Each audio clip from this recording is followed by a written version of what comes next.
Bonjour à tous, donc, je me présente, je m'appelle Samuel Petit, j'ai une librairie de bande dessinée numérique, ça c'est l'activité principale de mon entreprise.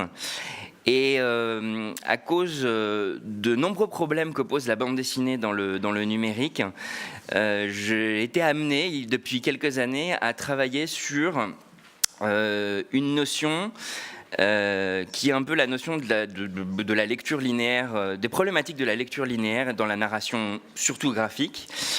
Et je vais vous montrer un petit peu quelques évolutions qui me semblent nécessaires dans ce cadre-là. Alors, pour tout de suite préciser les choses, moi je ne suis pas ingénieur de formation, je suis plutôt du côté usage et ergonomie, donc ma présentation elle est faite avec cet angle-là. Et ça, le propos que je vais vous tenir, il va un peu s'intégrer dans un ping-pong avec la présentation qui a été faite hier par Yvan Herman sur le futur du format EPUB, PWP. On pourrait dire que ce que je vais vous montrer, ça pourrait s'inscrire un peu après EPUB 3.1 qu'a présenté Marcus Gilling et avant une évolution complètement vers le web. Et une dernière chose, l'angle, c'est un angle qui vient plutôt du monde de l'édition, c'est-à-dire que la dynamique de ma présentation va être vraiment une réflexion éditoriale, une réflexion ergonomique, une réflexion sur l'ergonomie de la lecture.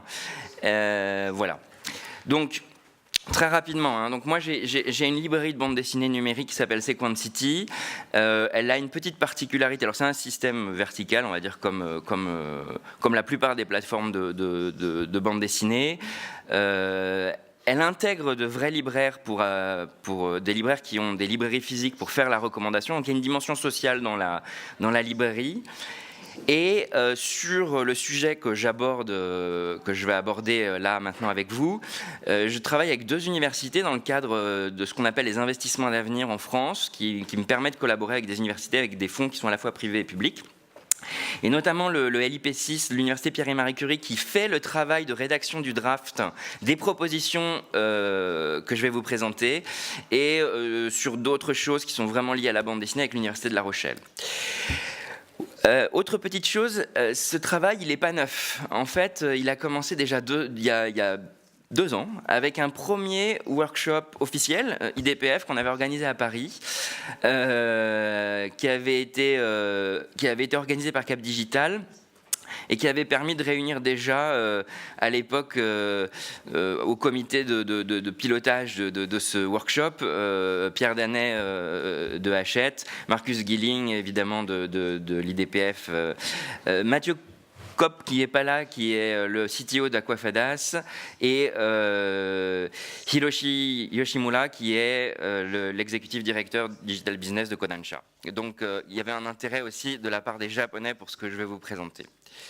Ok, donc le problème qui va se poser, c'est un problème qui est en fait pas évident. Il s'agit d'encoder l'expérience de lecture. Il s'agit en fait d'une problématique que vous avez déjà tous entendue, puisque vous êtes tous habitués maintenant à la problématique de la lecture numérique. Donc, je vais commencer un peu par une banalité, mais qui est très importante. C'est que le mot livre, il couvre 2 concepts. Il couvre à la fois l'œuvre et la forme de l'œuvre, l'objet. Et cette dualité, c'est cette dualité qui rend en fait aussi compliqué le fait d'encoder le livre. Et de là, tout vient en fait, parce que si je reprends alors, sous un autre angle la petite histoire d'EPUB qu'avait présentée, je crois que c'était Daniel, hier, en fait, dans l'histoire d'EPUB, on a d'abord commencé par encoder un des 2 aspects du livre qui est l'œuvre, et pour faire très simple, hein, c'est ça qu'on appelle l'EPUB Reflow. On ne se préoccupe pas tellement de la forme de l'œuvre, elle va s'adapter au système de lecture adéquat. Et puis, quelques années plus tard, il a bien fallu ce travail de design, il a bien fallu qu'on fixe ce travail de design, et c'est le Fixed Layout qui est arrivé en 2014. Alors, dans le livre, on a un héritage qui vient du livre. Ça va être évidemment l'œuvre, ça va être évidemment le fait de la forme du livre, d'essayer de reproduire la mise en page du livre. Puis il y a des choses qui vont venir du web, qui vont venir du digital. Là aussi, hein, c'est un peu des banalités. Je commence par des banalités, mais les hyperliens, le scripting, un petit peu plus tard, la vidéo. Le problème qu'on va avoir, et c'est la première réflexion sur laquelle je voudrais vous inviter un tout petit peu à réfléchir, c'est quand on est dans un livre documentaire, il n'y a pas vraiment de problème à mettre une vidéo en plein milieu d'une mise en page avec un bouton play, et puis quand j'appuie sur le bouton play, je lance la vidéo. Mais si vous vous placez d'un autre point de vue, qui est le point de vue d'un auteur qui va par exemple être un designer ou un auteur de bande dessinée ou un graphiste qui va dire oui mais moi ma vidéo si vous la regardez pas, vous ratez quelque chose de tellement important dans mon œuvre que c'est un problème dans l'intentionnalité artistique que la vidéo soit finalement un contenu optionnel, c'est-à-dire que j'ai le choix d'appuyer sur play ou que j'ai le choix de ne pas appuyer sur le bouton play. Aucun problème dans un livre scolaire, aucun problème dans un livre documentaire, mais ça devient tout de suite problématique quand on est dans la dimension du récit. Et toute la problématique va être finalement de réussir à ce que les auteurs aient un contrôle total, et c'est vraiment l'objet de ce que je vais vous montrer, hein, un contrôle total sur l'expérience visuelle et narrative qu'il souhaite offrir au lecteur. Alors, je reste un tout petit peu sur mon exemple de la vidéo de 2 minutes. Je vous ai mis là une petite vignette de e-books en haut à droite, donc avec une vidéo dans une page. Le concept, si vous voulez, théorique, c'est que, en fait, la vidéo est un contenu qui est verticalisé. Je suis dans l'horizontalité, je parcours le récit, et tout d'un coup, je me stoppe dans mon récit, et d'une façon verticale, je vais regarder un contenu et je vais redescendre dans ce récit. Mais, comme je vous l'ai dit, j'aurais pu très bien passer la page et voilà. Alors, il y a un autre problème quand on est du point de vue des gens qui s'intéressent très fortement au design graphique, aux problématiques de visuel, et qui est lié aux problématiques. Alors ça, c'est une réflexion ergonomique hein, que je vous amène, qui est une problématique liée aux interfaces tactiles. Vous le savez, mais c'est là, avec une souris, en interface souris, vous avez la notion de rollover, c'est-à-dire la souris passe devant un élément qui est interactif, la chose se signale comme étant interactive, et l'affordance est assez claire, vous savez que vous pouvez cliquer dessus, interagir. L'affordance, pour ceux qui ne savent pas, hein, c'est très rapidement, c'est quand vous avez un bouton bombé, en gros, il vous incite à vous dire cliquez-moi, vous pouvez le débomber et il est interactif. L'affordance, c'est ce qui exprime où est-ce qui est interactif, si vous voulez. Et en fait, on n'a pas de finger over en tactile. Ça veut dire que je suis obligé d'exprimer par des éléments visuels ce qui est interactif. Pas de problème, encore une fois, dans le documentaire, aucun problème. Mais c'est un énorme problème quand vous avez par exemple une bande dessinée ou un dessin pleine page. Vous n'avez pas envie de mettre un bouton play en plein milieu d'un dessin, vous n'avez pas envie de faire clignoter un bout du dessin pour dire je suis interactif ici. Donc il y a un vrai problème dans cette perpétuelle verticalisation des contenus. Du coup, une des solutions pourrait être de façon très autoritaire, de linéariser absolument le récit, c'est-à-dire, alors là je vais prendre un exemple que je vous montrerai un peu plus tard, mais par exemple on a des pages avec de l'animation, si on veut, qui boucle, et à un moment donné, c'est le troisième rectangle en bas, plutôt que d'avoir une vidéo, je vais forcer la vidéo à être dans le tournage de page. Le fait de tourner la page va jouer de façon absolue et sans option possible le contenu animé qui est nécessaire au récit de l'auteur. Et d'ailleurs, je vais parler beaucoup de designers, d'auteurs de bande dessinée, puisque alors, je vais vous montrer pas que de la bande dessinée, mais forcément, puisque j'ai une activité dans la bande dessinée, je vais vous montrer des choses dans la bande dessinée. Une petite notion juste de marché, la bande dessinée...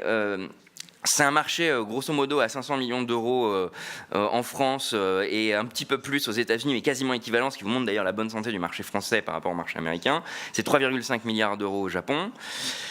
On va dire qu'en France, la conversion vers le digital, elle est autour de 3, 4, 5%, allez 8% sur les best-sellers qui vraiment, et je suis gentil. Aux États-Unis, on va être sur du 25%, 30%, on est redescendu, etc. La bande dessinée, c'est moins de 1% en France. Moins de 1%, et ça flirte c'est entre 12 et 13 aux États-Unis. Donc la bande dessinée, elle a un retard, et d'ailleurs d'une façon générale, le livre jeunesse a un retard, et d'une façon générale, le livre graphique a un retard, parce que le support des œuvres avec une connotation graphique extrêmement forte, essentielle, elles ne sont pas encore très bien rendues dans le format EPUB. Et du coup, sur les systèmes de lecture, et on a des problèmes. Du coup, on a donc, avec l'université Pierre et Marie Curie, fini par faire un travail qui se résume à ceci, que je vais un peu vous détailler, qui est une mise à jour, pour ceux qui connaissaient un peu ce travail, qui est une mise à jour de ce qui avait été fait il y a 2 ans. On a précisé des choses, et aussi pour situer tout de suite les choses en termes d'état de travail, on est arrivé en fait avec l'université Pierre et Marie Curie à un draft final qu'on a confié à Laurent Lemeur à EDR Lab, et ma foi qui va potentiellement remonter selon la maturité qui va être évaluée après au niveau de l'IDPF pour un travail. Bill McCoy était aussi intéressé, parce qu'il n'y a pas en fait que la bande dessinée, il y a la presse, en fait, si vous voulez, là j'utilise un logiciel de présentation. Ce que je vais vous montrer, ça peut solutionner des problématiques de présentation. C'est-à-dire on pourrait exporter PowerPoint, Keynote et tous ces logiciels-là dans un point EPUB avec ce que je vais vous présenter. Et donc il y a vraiment un intérêt beaucoup plus global. Voilà. Alors je vais commencer par 2 petits cas rapides. Je vais commencer par la bande dessinée, et après je m'éloignerai de la bande dessinée. En fait, d'abord, il y a beaucoup d'œuvres numériques qui se disent innovantes, qui sont juste pas du tout innovantes, parce que ça fait 30 ans qu'on refait et on refait les mêmes choses, sous la forme des CD-ROM, quand le web est arrivé. Donc en fait, je crois qu'il ne faut pas parler d'innovation, il faut juste parler de pertinence par rapport au support. Et aujourd'hui, on a 2 phénomènes qui sont assez massifs dans la bande dessinée. On va avoir les webcomics et les blogs BD. Et là aussi, c'est une banalité, mais ils s'affranchissent évidemment de la contrainte de la page. Donc potentiellement... et alors le plaisir quand même, comme si on est dans des contenus graphiques, c'est que je vais me faire un peu le plaisir de vous montrer des choses, mais donc je vais prendre quelques cas extrêmes. Alors là, j'adore prendre ce cas-là, je le montre tout le temps, donc je suis désolé pour ceux qui le connaissent déjà, mais il est tellement spectaculaire que voilà. On s'affranchit de la page, ça c'est le blog de Boulet, auteur extrêmement célèbre en France.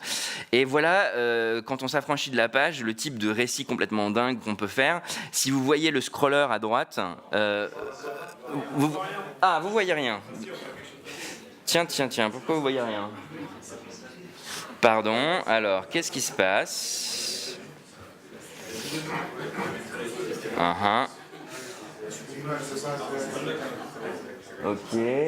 Ok, alors attendez, je sais pourquoi. Pas de problème. C'est parce que, en fait, je ne suis pas en recopie d'écran parce que j'ai mes notes.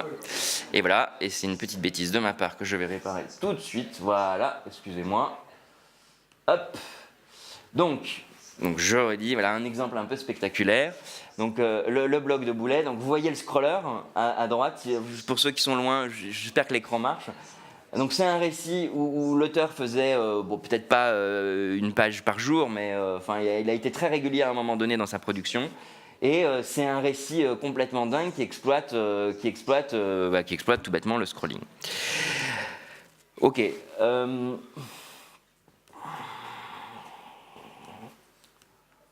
En voilà un autre pour le plaisir des yeux, pareil, on s'affranchit de la contrainte de la page, on est en GIF animé.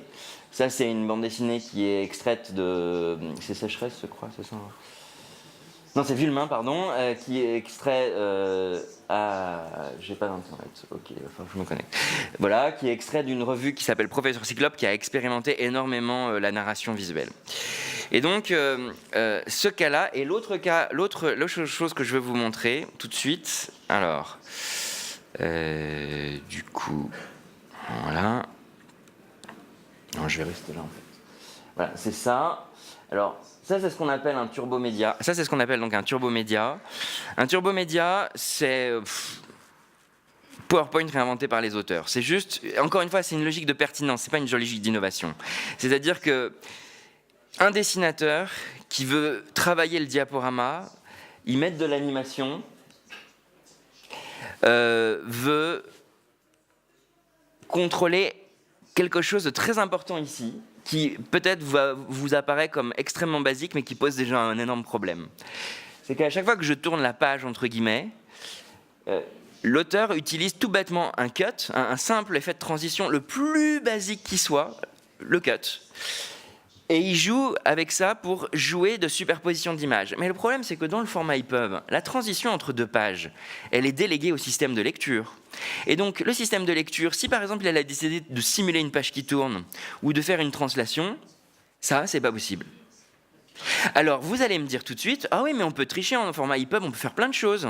Évidemment, je peux très bien faire un turbomédia dans une page du format EPUB. Je peux, effectivement. Mais le problème, il est ailleurs.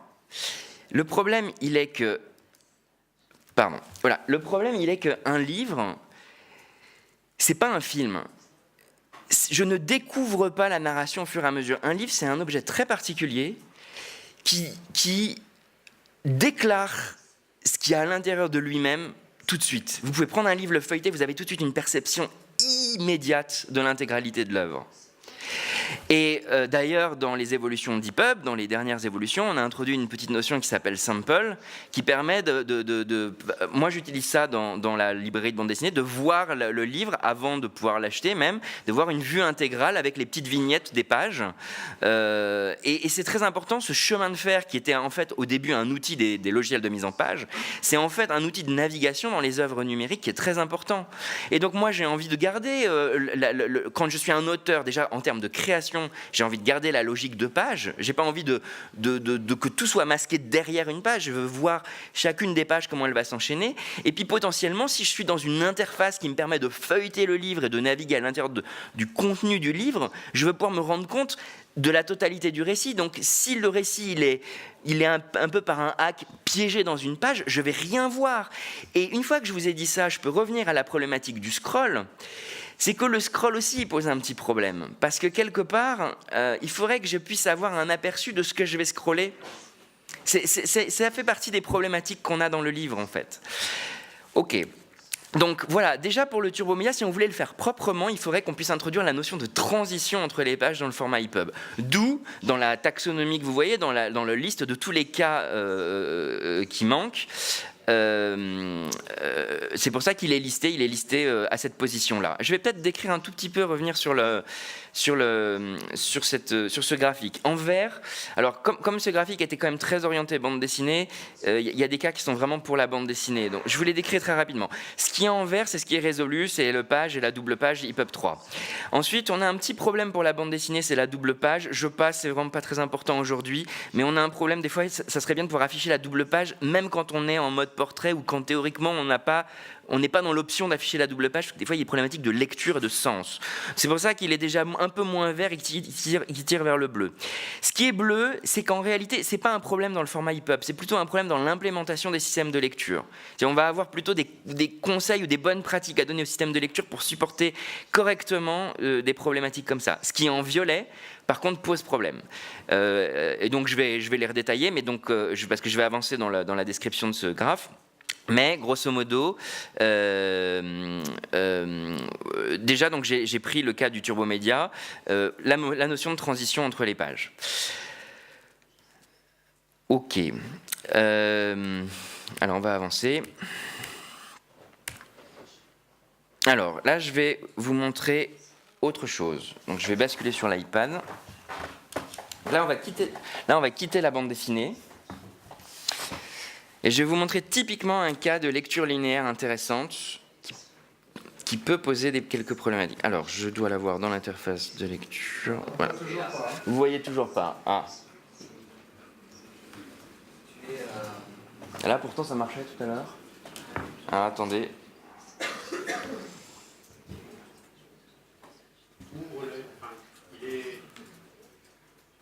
Ah, ça y est. Ok. Ok, alors je vais peut-être revenir au début. Ah, j'aurais peut-être dû. Ouais, mais en fait, c'est normal. C'est normal que je sois... Alors je vais revenir, hein. Je me suis mal préparé parce que je suis allé un peu trop loin, et c'est pas grave, vous voyez déjà le principe en fait de ce que je veux vous montrer. Voilà une application qui est vendue comme un jeu, et voilà, et en fait, ce que j'ai trouvé intéressant, et c'est pourquoi je voulais vous le montrer, d'abord on a des problématiques de parallaxe qui sont aussi listées, mais on est dans une lecture qui est toujours linéaire. Et donc, même si à un moment donné, je dois changer d'orientation... Oula, on a des petits problèmes. Ouais. Ouais, alors là, j'ai l'iPad qui ne bascule pas, mais bon, théoriquement, il devrait basculer... Ah, c'est peut-être ma faute. Alors, attendez. Oui, ça doit être ma faute.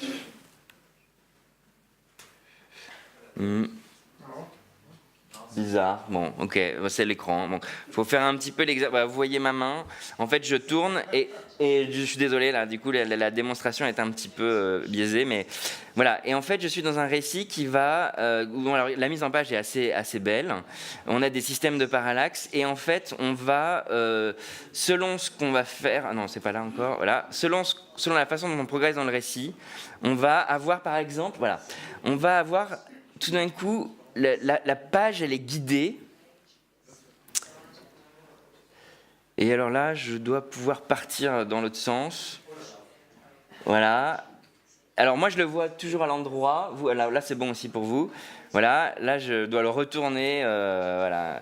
Mais voilà, c'est intéressant. C'est une expérience que je trouvais intéressante. Je voulais vous la montrer. Et elle pose, en fait... Oui. Merci, Yvan. Je vais y arriver. C'est un peu acrobatique. Et en fait, donc, elle pose déjà une autre problématique, c'est que quand on scrolle, il faudrait qu'on puisse spécifier des points de départ. Et ça, on n'a pas non plus dans EPUB.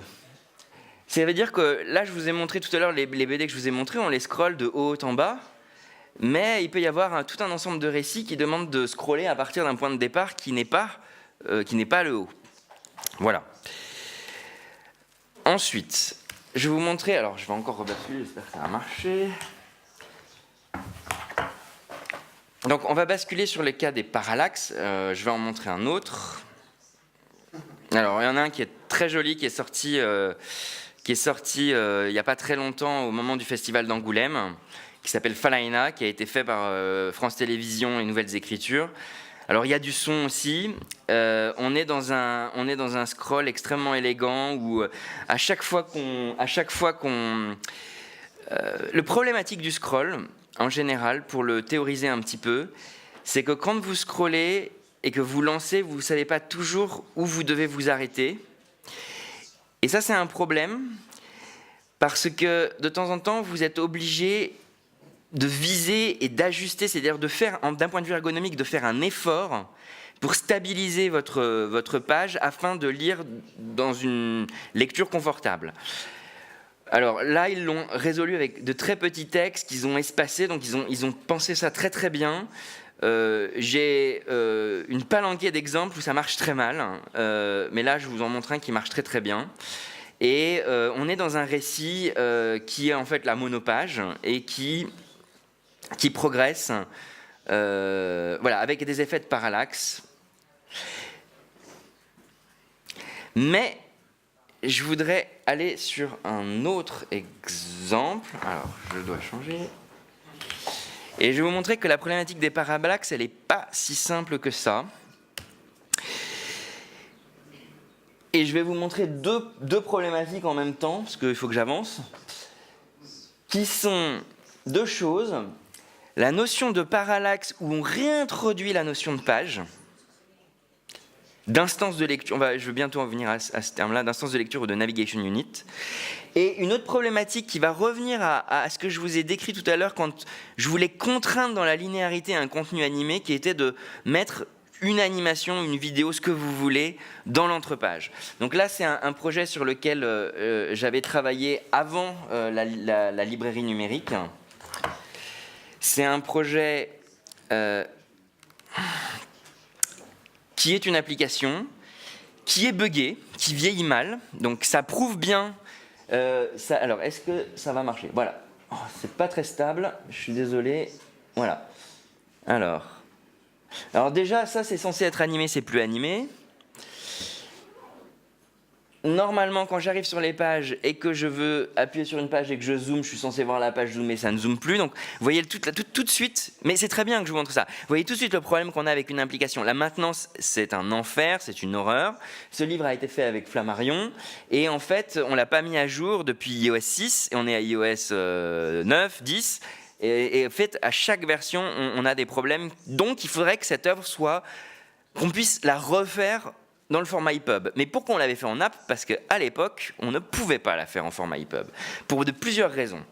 Donc, c'était les raisons que je voulais vous décrire. Déjà, on a une notion de page, c'est-à-dire qu'à chaque fois que je vais progresser dans le récit, je me suis stabilisé sur une notion de page, une notion très classique de page. Mais vous voyez que le décor, le fond, lui, reste stable et progresse. Petit à petit, les brumes progressent au fur et à mesure que je progresse dans mon récit. Ça veut dire que j'ai quelque chose qui est à la fois dans la page, on va dire dans le fixed layout de l'EPUB, et il faudrait que j'ai quelque chose qui soit transversal à l'ensemble des pages. Et je vais progresser un tout petit peu. Un autre concept qu'on avait introduit, c'était, d'un point de vue ergonomique, c'était que le seul geste que j'ai appris, c'est un geste pour progresser dans le récit, tourner la page, et que quand je vais tourner la page, en fait, l'animation, elle se contrôle au doigt. En fait, on a dit à l'artiste, le tournage de page, c'est un peu ringard sur les interfaces de lecture, empare-toi de cette transition et fais-en quelque chose d'artistique. Alors, si je vous montre comme ça un autre exemple, moi, que j'aime bien montrer en général, parce qu'il est assez parlant, c'est celui-ci. On est sur Apple, donc on n'a pas le droit à l'érotisme. On a deux petits personnages qui vont avoir une histoire d'amour. Je vous passe les détails, c'est un conte mélancolique avec des personnages un peu fantastiques. C'est la fée Clochette dépressive dans une pharmacie. Ils sont dans un pot de crème, etc. Et en fait, on va fermer le pot de crème. Donc tourner la page, c'est fermer le pot de crème. On va les laisser dans leur intimité et on va progresser dans le récit. Mais ce qui est important, c'est qu'à aucun moment, j'ai appris un nouveau geste. Et d'un point de vue ergonomique, ça se théorise un peu, ça aussi. Parce que, si vous voulez, dans le livre numérique, il y a deux pièges. Il y a deux pièges. Il y a un piège qui est de tomber dans le spectacle audiovisuel, qui est un autre média, où la temporalité de l'œuvre s'impose au lecteur, alors que le livre est un médium sur lequel on a le contrôle de la temporalité. Et vous voyez que dans mon tournage de page, j'avais toujours le contrôle. Et l'autre piège, c'est celui du jeu vidéo. Accomplir, tourner une page, c'est pas un objectif très satisfaisant, on n'en a rien à faire. Enfin, Pong, dans les années 70, c'est déjà un jeu plus intéressant. Donc, si vous voulez, accomplir la lecture d'un livre n'est pas accomplir des objectifs en vue de lire. Ça, ce serait du jeu vidéo. Donc, il ne faut pas tomber dans le spectacle audiovisuel, pas de temporalité qui s'impose, il ne faut pas tomber dans le jeu vidéo. Et donc ça pose des contraintes ergonomiques très, très, très, très fortes. Il va falloir que ces notions d'animation, de transition, permettent toujours au lecteur de feuilleter l'œuvre, d'être toujours dans le récit, et de se découvrir, non pas parce que j'ai appuyé sur un bouton play, etc., mais elle se découvre parce que simplement je progresse dans le récit, et que l'auteur m'impose, parce que c'est son choix artistique, la narration qu'il a choisie, et parce qu'il juge nécessaire les animations ou les effets artistiques qu'il a décidé d'implémenter.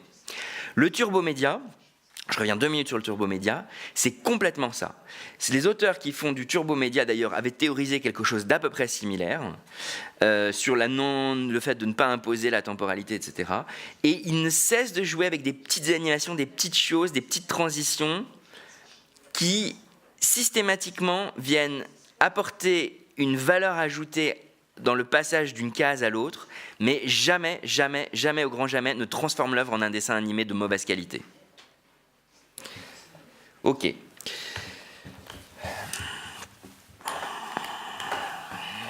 Alors, est-ce que ça marche?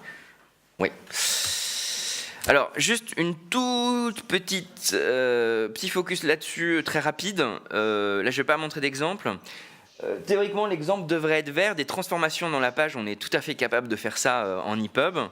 Mais encore une fois, là où il y a peut-être petit ajustement qui peut être intéressant pour les auteurs, et surtout les auteurs de livres graphiques, c'est que la transformation dans la page se déclenche parce que le lecteur cherche à tourner la page, et pas parce que le lecteur a déclenché l'animation.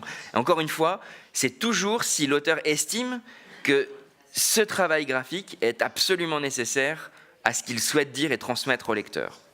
Autre toute petite subtilité pour laquelle je ne vais pas montrer d'exemple, là où je me contredis un tout petit peu quand je parlais par exemple de faire une sorte d'édition intégrale d'un blog, je suis dans un scroll vertical et finalement tourner la page c'est un geste horizontal, et d'ailleurs on a déjà vu, Adobe avait fait quelque chose de similaire pour les magazines, qu'il y avait un petit problème lié à penser le livre dans cette horizontalité verticalité, parce qu'on était des fois un peu perdu, c'est-à-dire on ne savait plus quand on feuilletait en arrière ou en avant où on était dans l'œuvre, et il y avait le fait d'être sur deux axes pouvait créer des problèmes de spatialisation du lecteur dans le livre.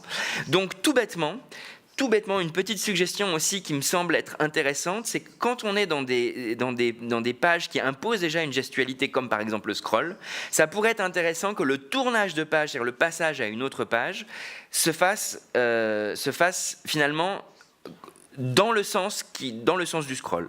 Et du coup, ça permet d'être strict dans la linéarité de la lecture. Juste avant ça,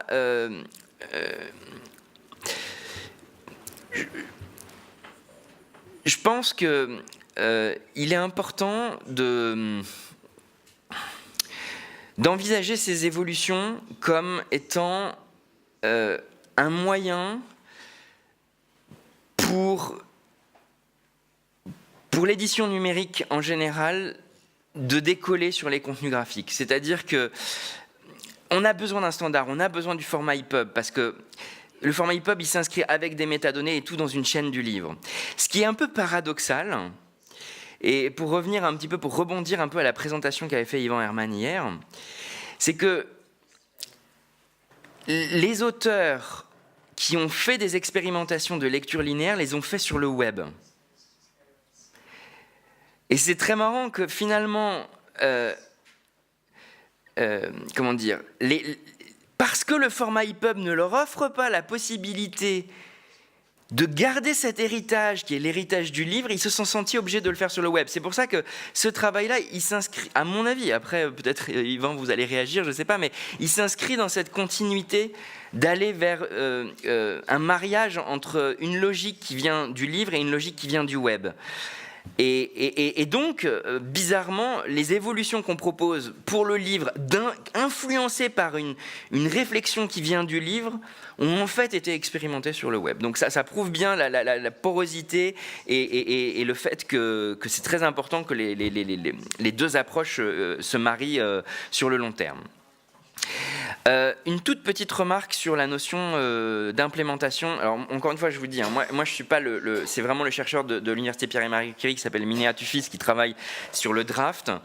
Juste dire deux mots très rapides. On a totalement conscience d'un problème, c'est que les propositions qu'on fait, elles vont avoir une mauvaise tendance à complexifier le format EPUB. Et donc nous, on est vraiment dans une préconisation de choses extrêmement simples. On s'est rendu compte, quand on regarde 30 années d'expérimentation des auteurs sur le web, qu'il n'y a pas la peine d'inventer des choses compliquées. Le turbomédia, vous avez vu, ça procède du cut, du fondu enchaîné, de translation, de choses extrêmement basiques. Donc, on pourrait se baser sur les apports du CSS et des transformations de CSS sans réinventer la roue, sans inventer quoi que ce soit. Autre chose, il nous semble, sans que je sois capable, moi, après, de répondre dans ce débat-là, et donc si vous êtes intéressé pour rentrer plus en profondeur, je vous mettrai en contact avec la personne de Pierre et Marie Curie, mais il nous semble que la bonne approche serait une approche déclarative et surtout pas JavaScript. Parce que on n'est pas, il ne faut pas qu'on re-rentre dans la programmation et dans les apps. Il faut qu'on reste dans quelque chose d'extrêmement simple, où finalement les logiciels de mise en page très rapidement pourraient, par quelques petites descriptions et quelques petits ajouts, apporter ces petits plus au format EPUB de manière à être compatible avec les expériences graphiques. Voilà, je vais terminer très rapidement, je crois que je suis dans les temps. Je vais juste profiter de la petite tribune que j'ai, juste pour vous montrer une petite chose par rapport à quelque chose qui a été dit hier, puisque donc, je sors un tout petit peu du cadre, hein, mais c'est un peu dans la logique toujours de la bande dessinée, des contenus graphiques, etc. Il y a une spec qui a été votée, qui était AHL. Alors, je voulais juste, pour le plaisir, parce que nous on aime bien faire des prototypes, alors ça fait toujours des choses visuelles à montrer. Vous montrer 2-3 petites choses. On n'est plus dans la problématique de la lecture linéaire, mais très très rapidement, je vous montre 2 choses. Ouais, ça va venir, je pense, j'espère. On a parlé de la notion de rendition hier. Toujours pas. J'appuie sur le connecteur. C'est pénible. Je vais le rebrancher. Bon, bah sinon... Ouais, voilà. Voilà, je vais juste vous montrer rapidement. Hein. C'est juste pour vous montrer quelques exemples. Ça, c'est plus pour illustrer des choses qui ont été dites hier. Voilà à quoi pourrait ressembler un manga qui, par exemple, a comme rendition le japonais. Et qui, par exemple, est capable de changer de sens de lecture. Alors, c'est un prototype, donc ça plante, etc. Mais qui est capable de changer de sens de lecture à la volée. On pourrait imaginer, dans la bande dessinée, de passer du crayonné à la couleur, passer plein de choses. D'une façon générale, c'est une approche qui peut être intéressante. Autre petite chose aussi qui est liée à des petites choses qui se dessinent en EPUB 3.1 ou pour après. La notion de mise à jour de contenu depuis le web. Voilà, à mon avis, ce qui pourrait être une solution élégante pour résoudre un problème qui est une promesse récurrente du livre numérique, qui est l'arrivée du feuilleton. Vous avez un livre qui est publié chapitre par chapitre, c'est pas un hasard que je vous montre un manga, parce que le manga est vraiment organisé comme ça. Et imaginons que le prochain chapitre est verrouillé parce qu'il sort le 15 avril. Alors c'est un prototype vraiment bricolé, hein. Mais je triche, je passe de la date d'aujourd'hui à la date à venir et hop, le chapitre se déverrouille. Alors il y a des problématiques de métadonnées, etc. qu'il faut résoudre. Mais voilà, c'est juste pour vous montrer un peu ce que pourrait donner ce genre de choses-là. C'était très rapide, hein, je voulais juste vous montrer ça. Bah voilà, j'ai terminé un petit peu ma présentation. Je ne sais pas s'il y a des questions sur ces problématiques de lecture linéaire. Et voilà.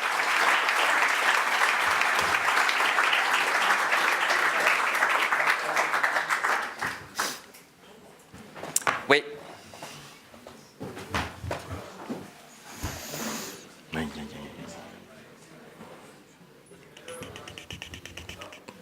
Ouais, merci, super présentation, vraiment nickel.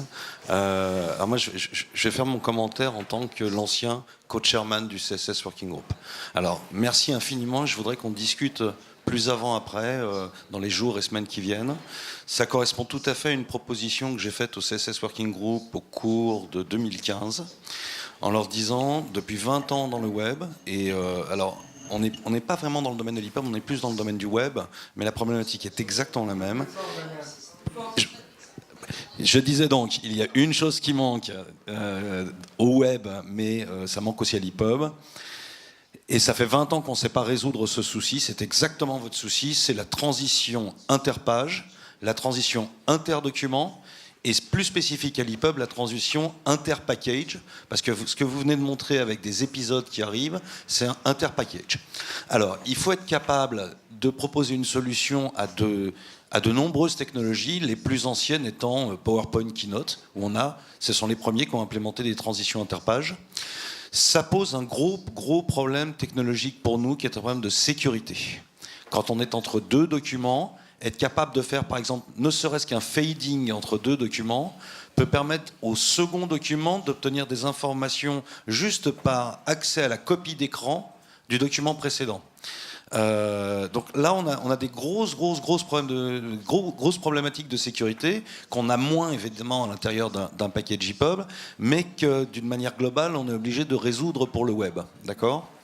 De ce que j'ai vu de votre présentation, il n'y a pas seulement des transitions que je dirais classiques à la PowerPoint ou à la Keynote. Vous avez des choses qui sont quand même relativement élaborées et je ne suis pas tout à fait sûr qu'on va pouvoir se limiter au non programmatique, comme vous le souhaitiez il y a 2 minutes. On a des techniques qui devraient permettre d'arriver à ce que vous voulez avec tout ce qui est OpenGL, tout ce qui est shaders, filtres, compositing, etc. C'est un peu lourd, mais toutes les technos sont là. Il serait peut-être sympa qu'on discute, vous et moi, pour voir si on arrive à terme à encapsuler ça dans quelque chose qui serait déclaratif et non pas programmatique, ou en tout cas en cachant le maximum le programmatique, pour arriver à des transitions dans inter et intra-documentaire. Donc, super présentation, merci beaucoup. Il faut absolument qu'on continue à discuter.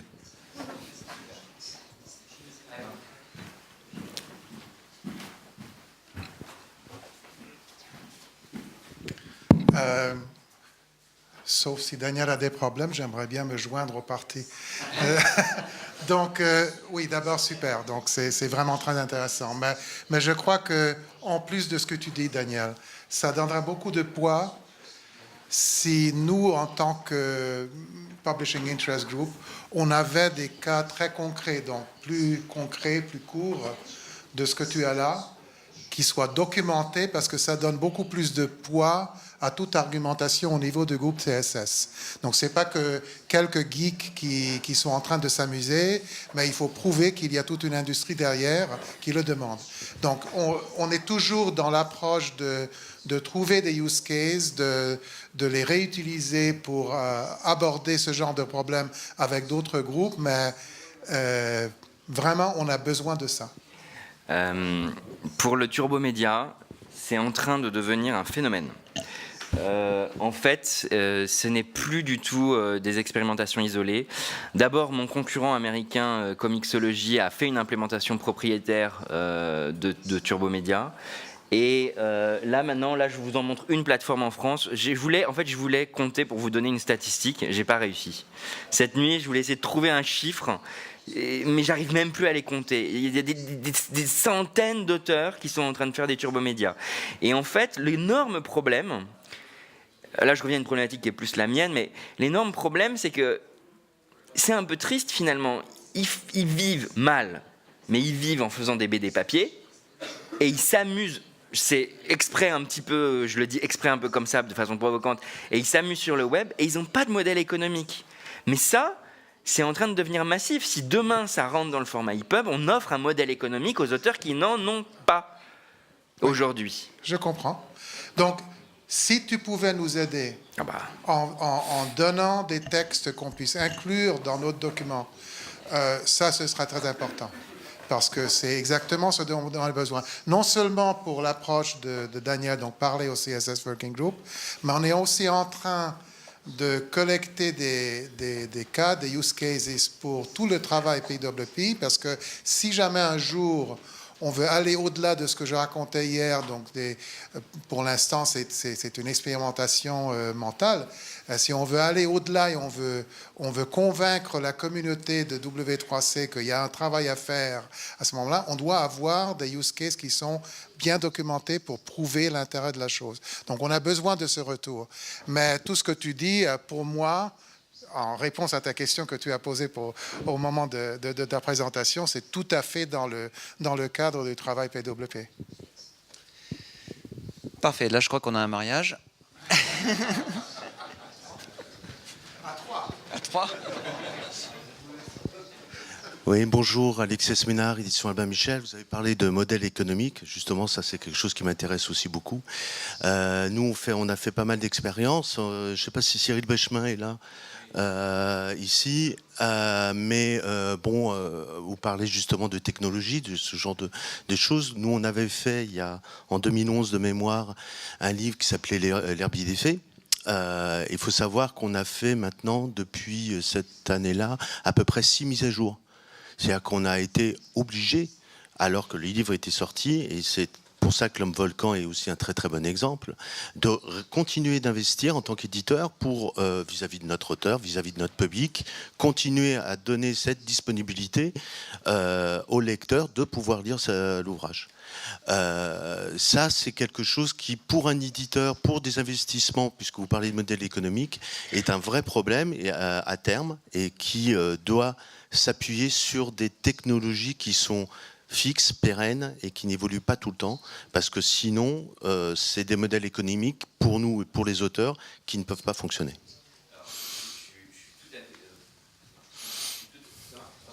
Tout à fait d'accord avec ça. Juste, parce que Cyril, je pense qu'il est dans la salle, l'herbier des faits, il était fait beaucoup en JavaScript. Hein. Donc en fait, c'est pour ça, c'est le sens de ma remarque.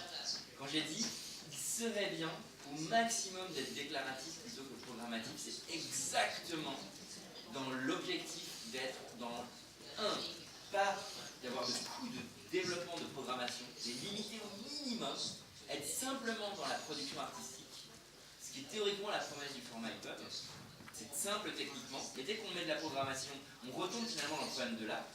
Et là, il faudrait demander à Cyril, mais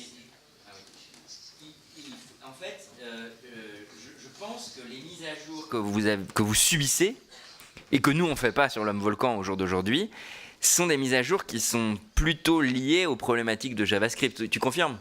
Ouais, tu confirmes. Donc voilà, donc en fait c'est typique, c'est la partie programmative de ce livre qui souffre, et c'est pas la partie déclarative.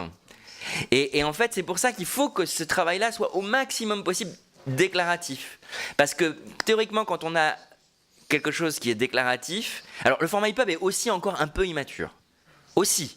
Mais petit à petit, là on a passé 3.01, 3.1, peut-être demain 3.2. Un jour on va sans doute, je crois que Marcus aimerait bien remettre à plat la partie fixed layout comme elle a été pensée.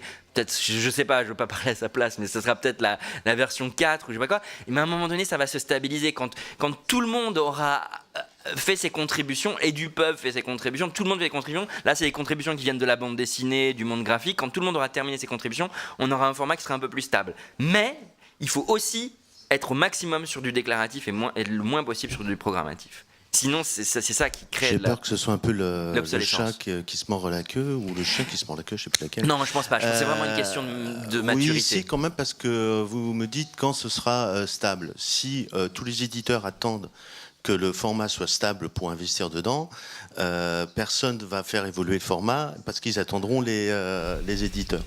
Donc ça, c'est un de mes problèmes, donc je voulais vous soumettre aujourd'hui.